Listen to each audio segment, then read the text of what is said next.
Some people don't fall in love. They fall into a glitch. Not a heartbreak, not a mistake, but a system error running on a brain that hasn't been updated since mammoths were still a thing. People say they want stability. They put communication and kindness at the top of their dating checklist. But the moment they meet someone stable, they treat them like a salad at a Texas barbecue.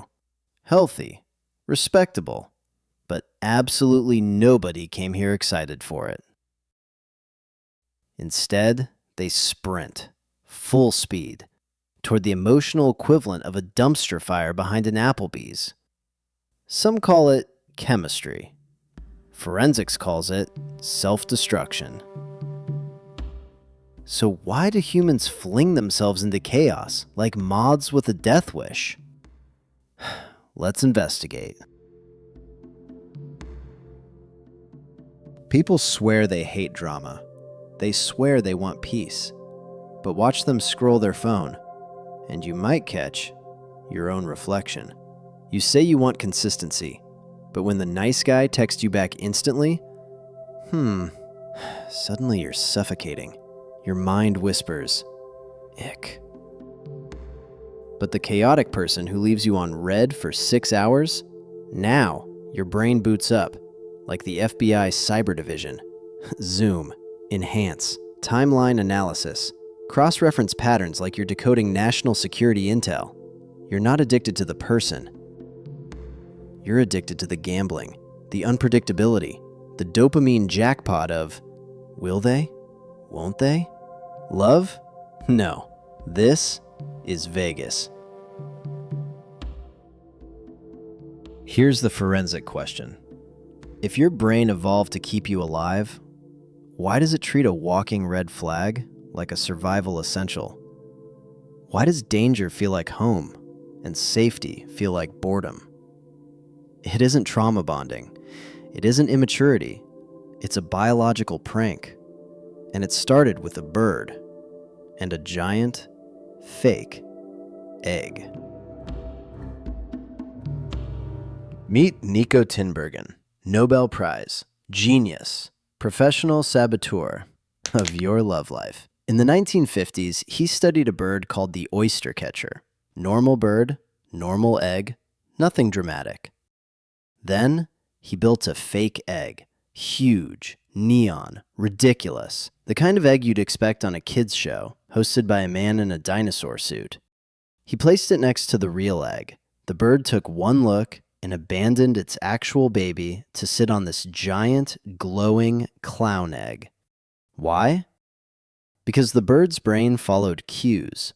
Speckles equal good. More speckles equal even better. This is a supernormal stimulus. The fake egg wasn't better, it was louder, more exaggerated, more dramatic. Sound familiar? Your brain is that bird. A healthy partner is the real egg, stable, nourishing, predictable. But the toxic partner? They're the neon egg, loud, intense, exaggerated, super normal. Lights off. We go back 50,000 years. Ice Age. Wolves howling. Saber-toothed cats waiting in the dark. Zero boundaries. You are a woman choosing a mate. Option A. The nice guy of the Stone Age. Gentle, empathetic, would absolutely ask if you ate today. Then, the saber-toothed tiger shows up. Option A hesitates. He thinks. He processes emotions. And he gets eaten in cinematic slow motion. Option B. Aggressive, impulsive, doesn't discuss feelings, doesn't have feelings. The tiger appears. He doesn't think. He strikes. Option A dies. Option B survives. Here's the dark truth. Your ancestors didn't choose kindness. They chose the monster who could kill other monsters. Dominance meant survival. Unpredictability meant power. Aggression meant, we eat tonight. You aren't drawn to toxic partners because you're broken. You're drawn to them because for 99% of human history, that exact personality kept your bloodline alive.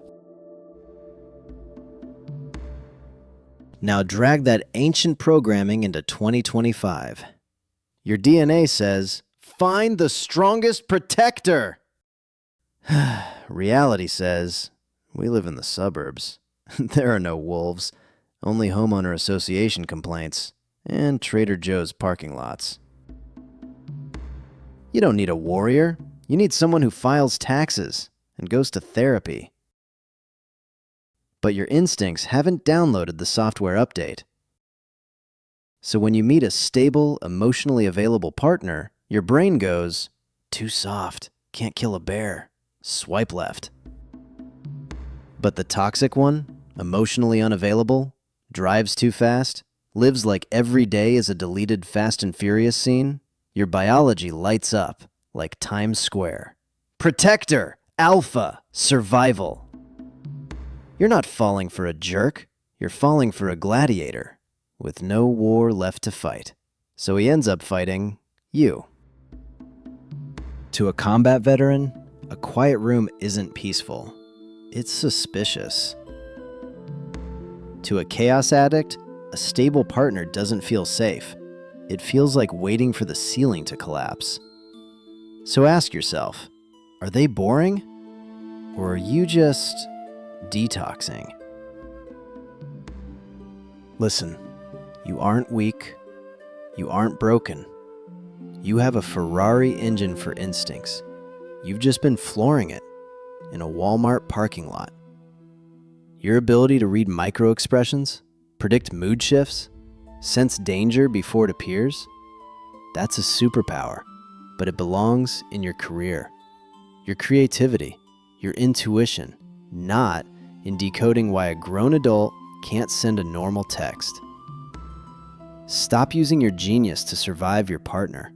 Start using it to build a life where you don't need to survive. But be warned, when the adrenaline finally fades, the silence is going to feel wrong. Boredom isn't the absence of love. Boredom is the absence of panic. Now, survivors. Tell me in the comments, what was the green flag that scared you the most? Kindness? Or the absolute terror of a text back in under 5 minutes? But here's the twist. Many survivors think they have an anxiety disorder. They don't. They have a military-grade radar system that nobody taught them to switch off. Your panic isn't a malfunction. It's a weapon. And the manual?